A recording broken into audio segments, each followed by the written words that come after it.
Can you give us an update on the president's plans for his tariff agenda? He spoke a lot about this yesterday, and there's a couple of dates coming up that he's spoken to.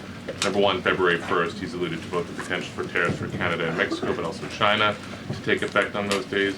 What's he thinking about that?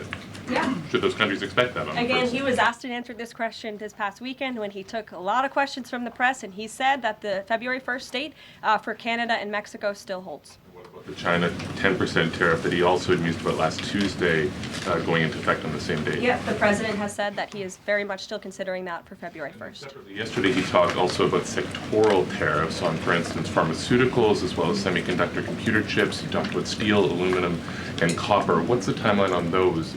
Is that a similar sort of coming days thing? Yeah, so when the president talked about that in his speech yesterday, that actually wasn't a new announcement. That was within a presidential memorandum that he signed in one of the first days here in the White House on his America First trade agenda. So there's more details on those tariffs in there. As far as a date, I don't have a specific date to read out to you, but the president is committed to implementing tariffs effectively, just like he did in his first term. Finally, he also was asked on the plane when he gaggled about the potential for a universal tariff. He was asked maybe about 2.5%. There was a report about that. He said he wanted much bigger than that. Should we understand that these tariffs would add up?